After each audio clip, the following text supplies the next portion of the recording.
On our next segment, we'll take a look at how coronavirus is affecting all aspects of life. For someone dealing with addiction, the change in routine could be detrimental to their recovery due to isolation and increased anxiety. For some, facing two public health crises at once, the challenges are great.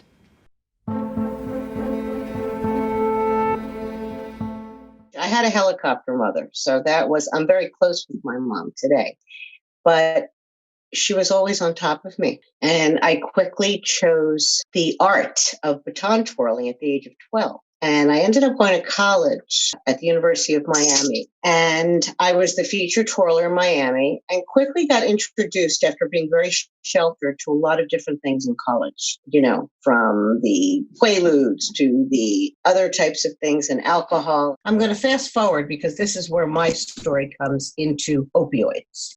I ended up seriously hurting my back. I ended up having 2 spinal surgeries, and quickly, because of the addictive personality and the disease of addiction, and I was given opioids.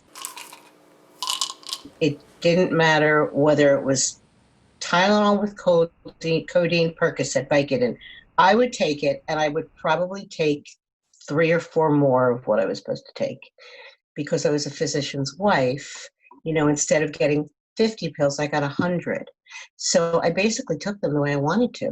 COVID-19 and the pandemic have really thrown a wrench into the entire works.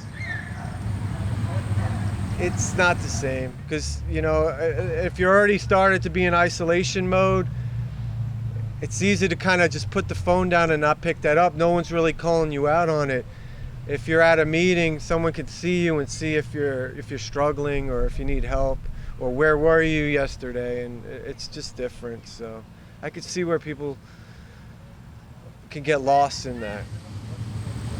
People are spending a lot more time inside. There is a certain reluctance to call for help. And what we've seen anecdotally are numbers of fatal overdoses going up a little bit. This is a trend, that we're looking at extremely carefully. And several of our areas here at the Department of Health, both our Bureau of Emergency Medical Services, which tracks ambulance data, as well as our prescription drug monitoring program, or the PDMP, are looking at these trends very carefully. The pandemic's really impacting a lot of face-to-face of what we've tried to do up until this point. Sometimes it includes the actual naloxone or Narcan being given out.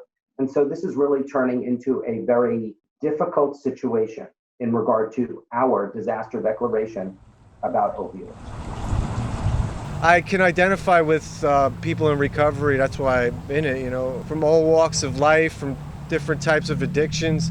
It's always the same thing, it just got worse and spiraled out of control. I know someone personally, he's a veteran of the Army. He overdosed. He's from this town of Palmerton. He left a daughter behind, and he had a few years of recovery time. He was doing really well, and I don't think it's a coincidence that it happened during this time. Our parking lot is empty. I do feel that there's people who are not seeking services right now who need services. I need to stay connected during these crazy times. They're having meetings in like parking lots instead of in the church. Carbon-Monroe-Pike Drug and Alcohol Commission is the single county authority for Carbon, Monroe, and Pike counties. And with that, we work with the Department of Drug and Alcohol programs to help provide funding and access to treatment for uninsured individuals. We also, in Carbon and Pike County, have functional treatment units where we provide outpatient, intensive outpatient, and assessment services. I think our overdoses are looking at, probably, increasing, in my opinion, as we continue to move forward. People are still becoming more desperate, having more mental health problems, and everything gets tied together, and people making choices that could lead to that behavior. One of the initiatives that one of our sister agencies, the Department of Drug and Alcohol Programs, or DDAP, has been involved in is their Get Help Now hotline. And it's 1-800-662-HELP. There are always operators there, and they have received to date tens of thousands of calls.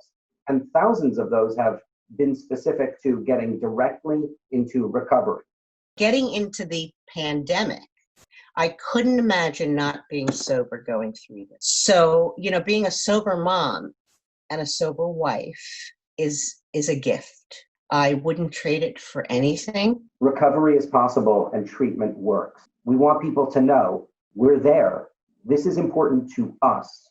You are important to us. Recovery starts with a call. Call 1-800-662-HELP or visit battlingopioids.org.